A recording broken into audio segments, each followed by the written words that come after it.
Hey, gorgeous. Welcome to Season 3 of the Hormone P.U.Z.Z.L.E Podcast. I'm your host, Coach Kayla Smith, CEO of the Hormone P.U.Z.Z.L Society, a women's health hub for fertility, hormones, and pregnancy, an integrative, holistic nutritionist, doctor of natural medicine and training, creator of the Hormone P.U.Z.Z.L method, an infertility warrior, two-time boy mom, and women's health expert. This podcast is for women struggling with infertility, painful periods, terrible PMS, or really just any symptoms of hormone imbalance that they are ready to eliminate for good. Tune in weekly as we interview amazing experts in the field of women's health, breaking down those hormone walls, nerding out on nutrition, and having way too much fun. Whether you're beginning your journey or you've been struggling for years, we're going to finally help you put those pieces of your hormone puzzle back together so that you can get pregnant and eliminate those pesky symptoms for good. Not to mention, stay pregnant, have a healthy super baby, and easy postpartum. Are you ready? This season is packed with even more expert guests, sharing groundbreaking knowledge, giving you that jolt of energy that you so desperately need, sending you lots of virtual hugs, and inspiring you to take your fertility into your own hands and make that baby. Thank you all so much for tuning in and being amazing listeners. So now let's get started on your road to transformation. Today's show, we have Ravid Israel. Ever heard the term, there's an app for that? Well, if you've gone through fertility treatments in the past few years and looked for an app to help you, you quickly realize that this is a problem. There is no app for this. That's the realization that Ravid, the founder of Embie, came to as she went through what began as a fertility preservation, but turned to a full-on infertility treatments.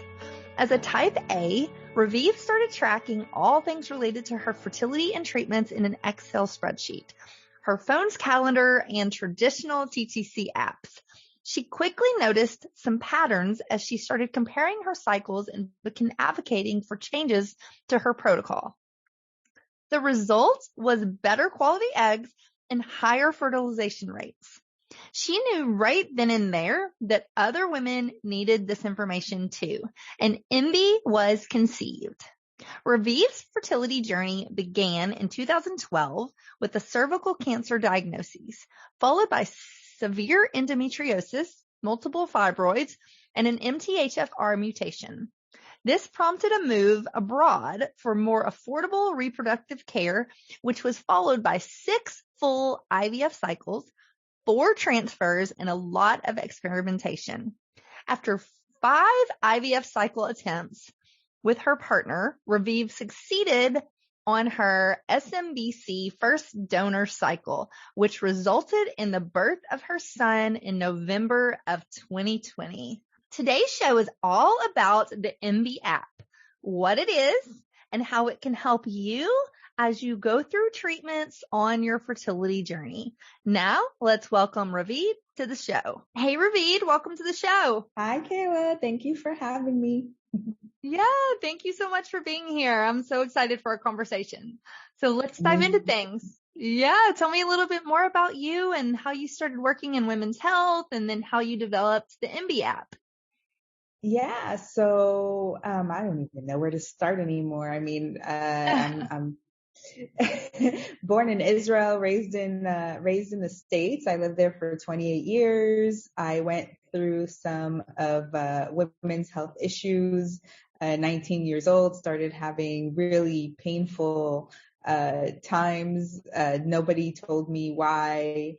At 26 years old, it made it to the pain got to the point where I would drop to the floor when I was out in events from the sudden pain, and they found something they lovingly called a chocolate cyst, and I was like, oh, that must be cute, and they said that it would go away on its own, and it didn't, and it kept growing and growing along with a couple of fibroids, and by the time I was 35, it got to a really, really, really bad point, and they're like, oh, let's have a surgery and remove it. And I was like, okay. And then on my own accord said, hey, maybe I should freeze my eggs, since all this stuff is happening inside of my body.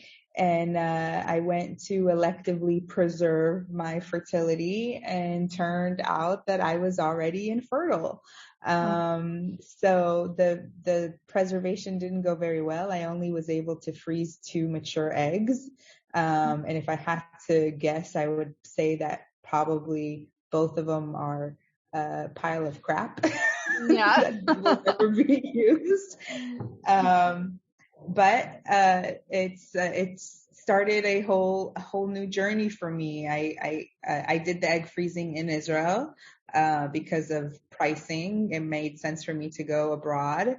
And, then when I found out that I had to go through IVF as my only path to parenthood, I decided to move back to Israel because it's covered here by insurance, and it's not in California, in Los Angeles, where I used to live.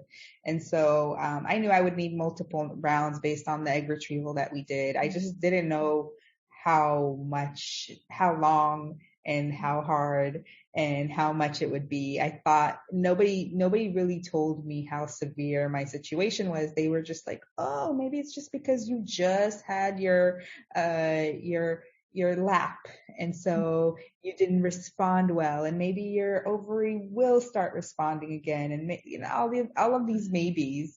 That then turned into a really long journey of 8 full IVF cycles with 10 embryos transferred. And, thankfully there's a good, ending to my story, which is I now have my 14-month-old son, Kobe. But out of the experience, I really depended on the community that there is online to learn about my options, what I should be asking my doctors about, other testing and diagnosis that can be there. And it's really how I came to advocate for myself. And then towards the end, I created my own protocol based on all of the learnings I had done, both on myself through this big Excel sheet that I had with all of my information and data, and then the information that I was getting from women and the research that I then went and read about it. And I created my own protocol. And with that protocol, that's the one that I got pregnant with. It was my doctor number 6. And I came to him and I was like, I want to do this protocol. And if you don't do it, I will go to somebody who does. And he was like, okay, let's do it. I'm going to add one more thing for you. And I was like, all right, great. And we got pregnant I got pregnant on that round, with donor. It was my first donor cycle, and, donor sperm. And, so I created Embie because sometimes you don't have time to, or you're not as obsessed and have OCD like I do, where you're gathering all of this information from all over the internet. And maybe you do have other factors besides the one that you started with. Like I had autoimmune issues beyond the endometriosis and fibroids. Or how do you improve your situation with the protocol and have the right medication and have just being able to advocate for yourself and have some sort of control of the situation. And so I thought, if I create a tool that women need and they give me information through that tool, can I take that data and then create some sort of algorithm that tells them how to improve their outcomes? And so the first question is, yes, if I create a tool, they will use it and give me the data. And the second one is, now we're working on our first POC, which is proof of concept, to see if we can figure out unexplained infertility, women who are considered as unexplained, if we can actually diagnose them or help them get diagnosed with a factor because of matching them to women who are already been diagnosed. So we're working on that now. Oh, wow. I love that. And so tell us a little bit more about the app itself. Like, what would the user gain from, using it, and kind of go into that a little bit more? Sure. So Embie is the only tracking app that's currently available for women who are going through fertility treatments. So the minute you sign up, it's going to ask you some personal questions about, your age, your weight, your height, your menstrual cycle, how long you've been trying, and then your reasons for having treatment. And so maybe you're a single mom by choice and you don't have any other reason other than you want to have a baby and you haven't found the partner, or maybe you have a medical reason, or you've been trying for 12 months and they haven't given you one, so you're considered unexplained. And so you're going to go through diagnostics, and then you'll be able to start your cycle and track everything from your protocol. So the medication you're taking, how much, how often. We'll send you reminders for it, and then your appointments and your lab results, your ultrasounds, embryo reports, all of that can be stored there. The thing is like you can then be in control of your data. And if you do choose to go to a second opinion, you have all the information there and you don't need to transfer all of your files. You have control of that. And second, we're launching a product in January that's called Insights, and it's going to walk you day by day through your treatment. So it'll tell you what to expect at every single appointment. If you're putting in your labs, we'll tell you if they're normal, if they're not normal, what to expect then as outcomes for your eggs, your maturity rate, your fertilization, and things that we're getting not based on studies, which we're still looking at clinical research to give you insights, but on data that we're seeing, which sometimes isn't published and isn't known. Like one of the big things that we've seen is there's a really high rate of miscarriage, even if you get a positive test. Now, if you're in the community and you've been online, then you notice it, you see it everywhere, but nobody actually tells you that there's a big chance that once you're starting these fertility treatments, that you're still going to face miscarriages. And so when it happens, it's a surprise because they tell you 1 in 4. But it's actually a lot higher within the infertility community, and it's recurrent. And that's because, as you know, from everything that you're doing, there's a lot of underlying issues that are not being treated when it comes to infertility. Sometimes it's just the infertility that's being treated. And if you're not treating the underlying issue, it's going to continue to creep up on you. And sometimes that comes in the way of a miscarriage. And so we'll walk you through your symptoms, what to worry about, when to call your doctor and your clinic, when you should be, making sure that you know the questions to ask. And sometimes you want to ask them and sometimes you don't, but at least you're now informed and you know that, okay, maybe you're experiencing diminished ovarian reserve, but what does that mean for your specific age? What are the results that you should be considering? What are your chances then of getting pregnant? All of these things that will no longer be this like mystery when it comes to IVF. We're trying to empower women with through education to then go and advocate for themselves in hopes that it makes a difference for them. I love that. And we're a big fan over here of advocating for yourself and, going into your doctor informed and with the right questions to ask. And sometimes I feel like they're trying to sell us IVF where, they don't give us all the real statistics of, like you said, this isn't a guarantee. It doesn't mean you're going to get pregnant. It doesn't mean you're going to have a baby at the end. So I love that you're doing that. And I feel too that IVF and treatment, sometimes it can be a full-time job. So having all of this at your fingertips, that is so easy, telling us what our appointments are going to be like and what we can expect.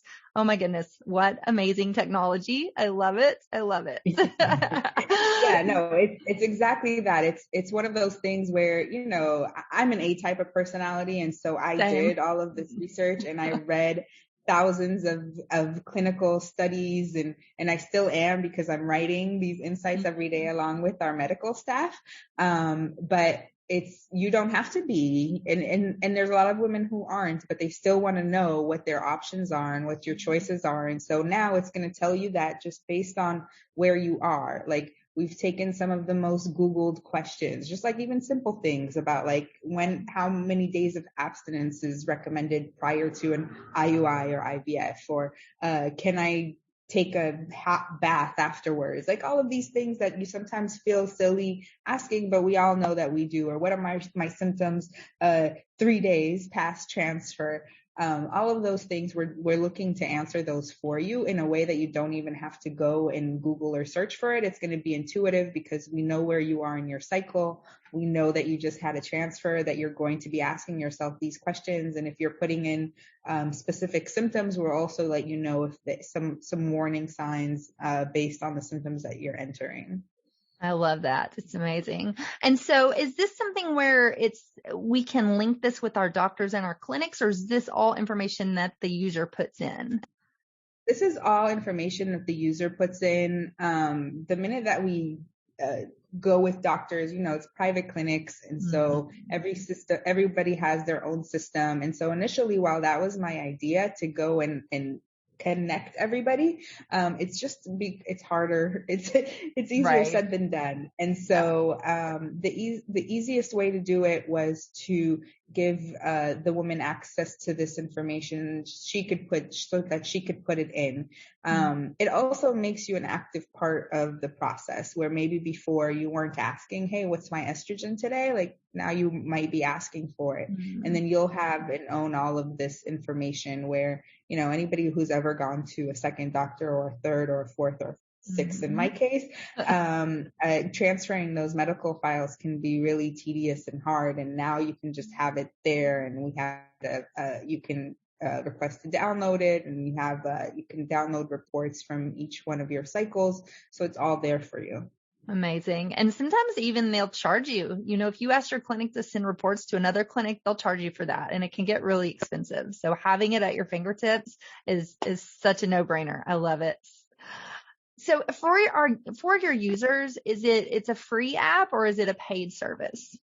So everything that's on the app today, which is tracking and community, is completely free. Our Insights product, the one that's going to be walking you through, is going to be a subscription. At the end of the day, I've spent 2.5 years on the product and a big portion of my 401k plan. And so at some point we're going to have to start making money in order for me to maintain my savings and, feed my kid and all of that stuff. So yes, so there will be. So it's called a freemium. So there's the free version, and then there's the premium version that you would pay a subscription fee for. Gotcha. And like I said before, such valuable information and such a valuable tool that it will be well worth the investment, I can see. Yeah. Sure. Yeah. Even today, the women that are using the app, feedback is that, you feel like you're a part of the process. You feel a little bit more in control of a process where you have no control at all of the outcome.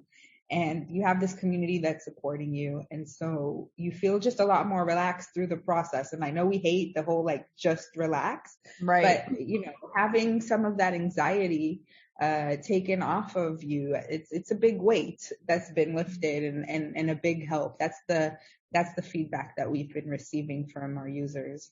For sure. And I always tell my clients, and I'm sure you can agree, but it's so much easier than getting down that rabbit hole of Dr. Google to have something like this where it's all at your fingertips. You just go in there and look for, like you said, it goes by your case, and it can tell you, this is what you should be focused on. This is what you can expect. And so I always say that there's no price to pay for, having that kind of data at your fingertips. So I love that. No, definitely. And one of my big thing is that after I moved from the US to Israel, I noticed in my labs that there were different measurement types. But I was comparing myself to women online that no one was putting the measurement type. They were just like, this is my number, and this is my number, and this is what's happening. And I was like, wait, all this time I've been comparing myself to somebody where they're supposed to be 3 times more than me or 3 times less than me. And so we're all here trying to make sure that when you're comparing yourself to something or trying to figure out if something is normal for you, that it's apples to apples instead of apples to oranges, which a lot of the time we're just not realizing that even, factors like age or factors like just whatever your diagnosis is. Somebody with PCOS is going to get a lot more eggs than somebody with even a normal, healthy reserve. And so sometimes those comparisons can create heartache for us when they really don't need to. Right. For sure. For sure. Well, I love it. I'm going to take a short break. We're going to hear a word from our sponsors. We're going to come back and we're going to talk practical tips and maybe some questions that you hear within the app that we want to answer. So we'll do all that when we come back. Hey y'all, it's Coach Kayla here. I hope you are loving this episode as much as I am. We will be back in just a minute, but first, a word from our sponsors. This episode is brought to you by the Hormone P.U.Z.L.E Society, a women's health hub for fertility, hormones, and the business of coaching. Whether you're struggling to get pregnant with pesky hormone symptoms, or you're working to build a career in the fertility and women's health space, we have you covered.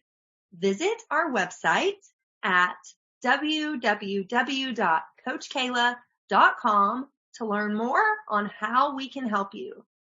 Text the keyword fertility to 615-257-8855 for your free fertility meal plan. Hey, Ravid, welcome back. Thank you. Having fun so far. Can't wait for this next part. Yes. So let's talk about some, you hear a couple of things through the app. Some are, people have undiagnosed issues that they don't think that they don't think they have. So can you talk to me a little bit about that? What are some of those issues that you're seeing and how is Embie helping with that? Yeah. So, when you look at the world, right, this is something that thankfully Embie gets to do is we're available where we have women using the app in 120 countries. Wow. And sometimes medication is about philosophy, not necessarily science when it comes to the medical community. So when you look at places like Europe and the UK, they're really all about autoimmune, where places like the US are not. Reproductive immunology in the US is considered a fab sometimes by REs. And so despite the fact that 1 in 10 women will have an autoimmune disease, and that it's much more prevalent in women than in men, it is considerably goes underdiagnosed within our community. And it's one of the issues that you'll see with women who maybe have a normal hormonal panel and reserve, but they then don't respond really well to medication or IVF, and nobody can tell them why. And so you may be having some autoimmune issues that are the underlying cause there, but getting tested for it, even though it's somewhat easy to do, is hard because of philosophy. And so that's one of the things that we're looking to change, is using data from around the world to be able to power, so it doesn't matter where you live anymore. You still have this information. So one of the things we're seeing a lot is autoimmune coming later. So somebody can start using the app, and just like me, I didn't learn until doctor number 5 that I had an autoimmune disorder, because I had to go and ask for those tests. They weren't standard care. And so that's what we're seeing. Like 42% of our users will have some sort of secondary factor that comes later that they didn't start out with. And so usually, if it's 42%, that's pretty big. That's pretty big, and you can assume that between you and your partner, there's something else that might be there. And so needing to dig a little deeper. And when it comes to unexplained, about 20% of women who have unexplained infertility are going to have an autoimmune disorder. So I'm a big proponent of that and getting tested for it and trying to figure out how to do that, even if it's not through your RE, if it's through a reproductive immunologist or if it's just through an endocrinologist, which is a normal, without the R, without the reproductive, they can do those testings for you as well. So think of yourself as a whole person and not just the uterus and all of the things that may be impacting the way that your uterus acts. Like one of the things that was really important to me was to have an autoimmune protocol, not just for transfer, which everybody, when you look at how autoimmune is treated, most of the time it is just done during your transfer, because if your blood is too thick, you may have a miscarriage. But if you think about it outside of medical and just let's make rational sense, then, okay, if my blood is too thick, then how are all of these hormones going through my body to give me these amazing eggs that I'm supposed to stimulate that are going to be super healthy? It's probably not. And so you're not preparing your body and creating the eggs and doing the things that you need to be doing from the onset. And so that's something that I really believe in, that I hope the data will help us to push the medical community towards, is understanding that my immune system goes well before I transfer an embryo and it implants. Other things we're seeing is with DOR patient, which is a diminished ovarian reserve, at a much earlier age than is anticipated. We're seeing that often. And don't have quite an answer for why, but we're really hoping to be able to uncover some of those underlying issues, why that's happening. The majority of our users, like I think I said before, are either unexplained PCOS or male factor. And so think about male factor. It's a big part, which again in the US is also underdiagnosed. Sometimes you're told that male factor, as long as you're doing IVF, it fixes it, right? ICSI will fix that for you.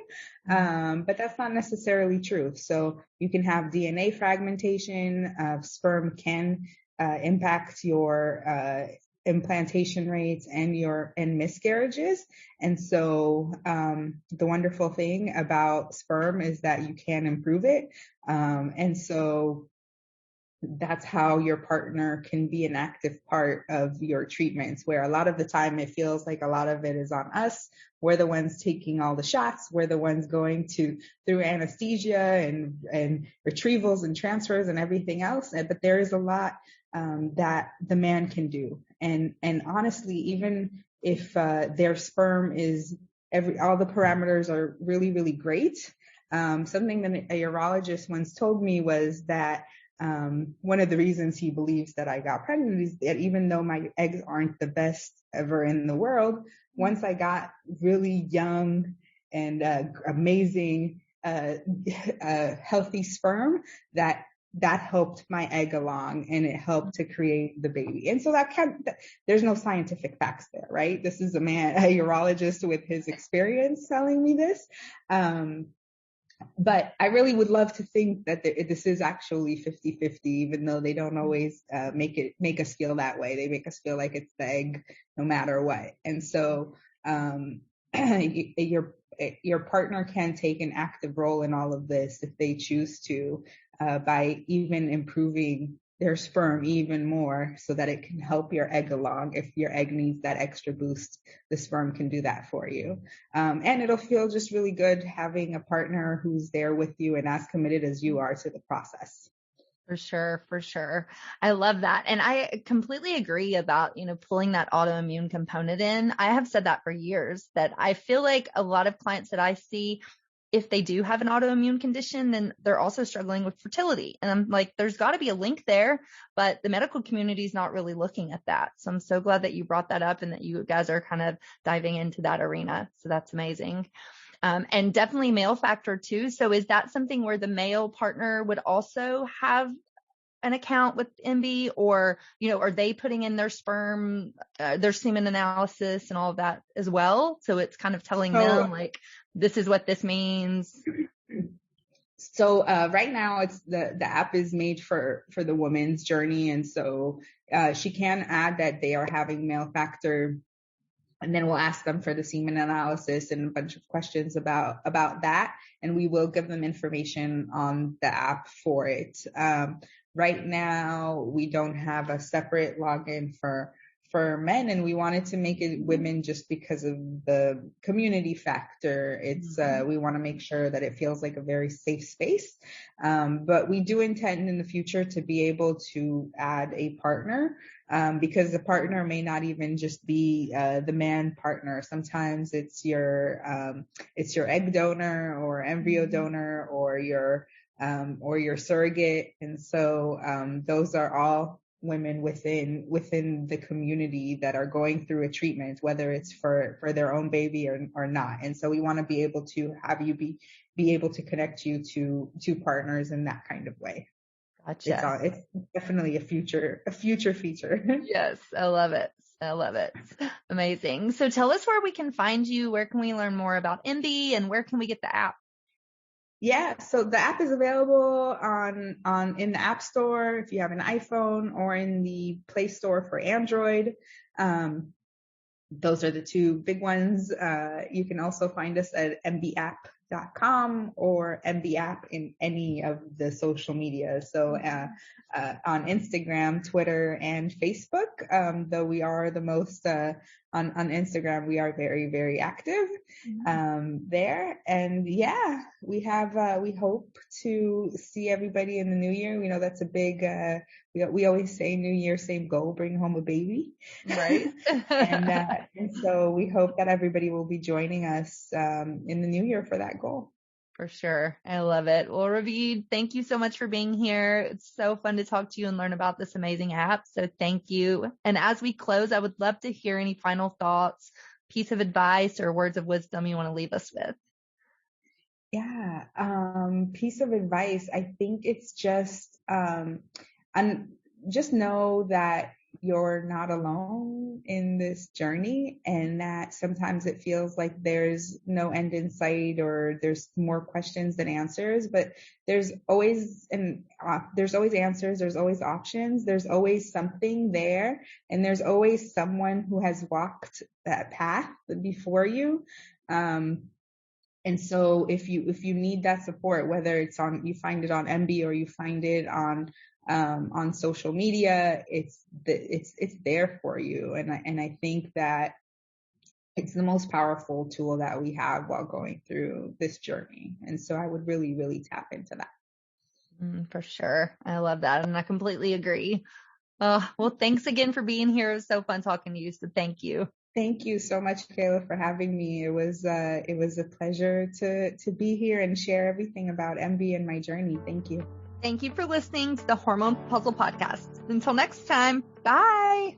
Hey, hang on just 1 second before you go. I want to make sure that you are aware of all of the amazing free resources that I have for you on my website at CoachKayla.com. From a fertility meal plan, a cycle syncing quick start guide, a holistic healing cookbook, as well as master classes, blog posts by me and some amazing experts in the fields of fertility, hormones, and nutrition. So many wonderful resources that will help you on your journey. And I wish there had been something like this when I was going through my 2 years of infertility, but there just wasn't. And so that's why I decided to create all of this for you. So make sure that you go and check it out and you take advantage of this plethora of support that I have provided for you. And spoiler alert, these were some of the same tricks and the same foods that I used to get myself pregnant, not once, but twice, even after my doctors said that I couldn't. So I know that these things work. Make sure you take advantage of that. And I cannot wait for you to be my next success story. So thanks, love. See you soon. Thanks for tuning in today to the Hormone Puzzle Podcast. Check out the show notes for today's episode at CoachKayla.com. If you like what you hear, please subscribe and leave a review.